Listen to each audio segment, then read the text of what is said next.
Hi, this is Philip Rowles, and this project is for Dr. Sheng Deng for our Global Issues class for the fall 2023 semester. And for my first podcast research project, I decided to look at the French protest over the raised retirement age. Now, this happened earlier this year. Now, to give some background about what happened, back in April, French President Emmanuel Macron pushed a measure through their government raising the retirement age from 62 years old to 64. Now, when I say retirement age, I mean the age where you can start collecting your pension. Now, that's similar to the Social Security system here in the US, whereas like 62, you can start partially drawing your Social Security, and then at 64 or 65, you can start drawing the entire monthly amount. Now, this is a big deal for most people because, yes, they were upset about the age, but the main reason Macron said he did it was because of the pension system needed reformed. I have the quote there is from an AP News article. It says Macron says the pension reform was needed to finance the pension system as the population ages. So, like a kind of similar to the US, the population is getting old very quickly. There's a big gap between obviously there's the boomers and everyone like that, and then there's the younger generation that's coming in, where there's a lot of money going to that older generation, and so now they need to pull that back. And so he said that this was his way of changing the system to make sure that there are reforms and there's money in place so that the younger generation can retire. So, was the outrage really over the age? Now, like I said before, yes, people were upset about the age, but this anger has deeper roots. Now, in an article from NPR, there was an interview done where one man was asking another about these protests and what was going on, and they said the protesters were way more outraged at the way that the government forced the law through using special constitutional powers once it was clear the bill was not going to make it through Parliament, which is why the Constitutional Council got the final say. Now, that is the big thing here is that all the anger was centered around the fact that Parliament didn't really have a say and the people's voice really didn't matter in this instance. It was very clear that a lot of people were very upset. I believe it was around 70% of the French people were against this measure. However, President Macron said, I'm not going to listen. We're going to use these constitutional powers and get the Constitutional Council to push this measure through, which they did. Now, there actually was a vote later on down the road after this measure was put through to try and get the measure repealed, but I believe it narrowly failed. So the law still became enacted. And so now we're in this instance where the age is now being raised. Now, the effects of the protest were very widespread.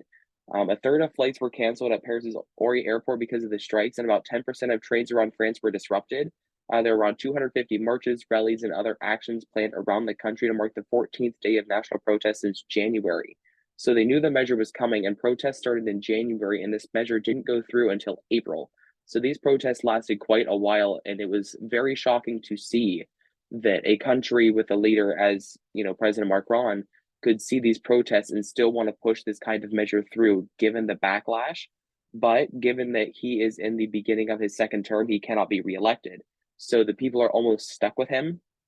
So essentially, he is using this term to put through measures that he wanted to get through and is not caring about what the people think because after this, he's done with politics. He's done with this office. So it doesn't matter what's going on. He just wants to try and get this through as soon as possible. Now, should we really trust in government anymore? That's the big question really looming in France. Over the past many years, they've had several issues, this just being one of the more prominent ones in modern day.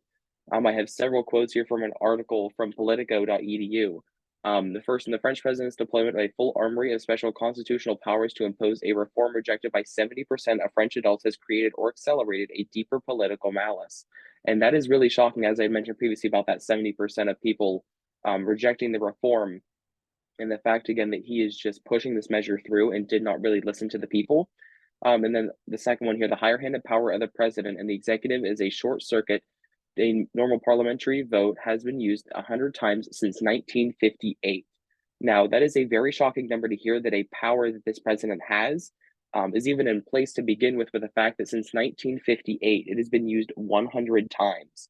So that means there's been 100 instances where the French people have been essentially ignored so that a measure can be pushed through without their voice. And then there's this last one here, the Gilets jaunes, the yellow vest, provincial vote of 2018-2019 was already in part a demand for greater popular control over government and a rejection of traditional political parties and state institutions. Now, this is a big thing that's been happening in France. There is a big, big push to get rid of political parties and really make it the people's house.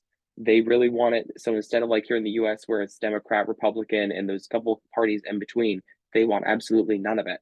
So they want it to be strictly just the people saying what they want and getting the measures through that they need. So really what comes next? In an article from AP News, starting in September, the retirement age to collect a pension will be raised incrementally by 3 months each year until the age reaches 64 in 2030. So yes, this measure is detrimental, but it will not take full effect until 2030. But even that 3 month span every year is going to have a toll on people in the job market because, again, they can't collect their pension for an extra 3 months, or those that were right close to retirement age are now seeing that age getting farther and farther away from them. On this last one here, I'm worried for France because people really hate Macron. We hate him, and we're only at the beginning. We have 4 more years. And that was an insurance salesman, Mohamed Belmoud, 28. He continued being top down. The French need to see more compromise. That is a big one, hearing it from our French residents saying, how much hatred they have for their president and the fact that, they have the realization they still have 4 more years of him in office. So this is going to be a very interesting event to watch transpire because clearly this is a big thing. And being that they still have 4 more years, it'll be very interesting to see what other measures Macron tries to push through and to see if there are any more larger protests in regards to some of his policies that he may try to enact using those powers that he used to get this one through, or if there will be other protests because of his ideals and they will just fail overall because they will not make it through parliament. But this will for sure be something that I watch because it may even have effects here at home. This may influence ideas in the US, but it'll be very interesting to see what changes transpire in France and what changes transpire around the world as a result.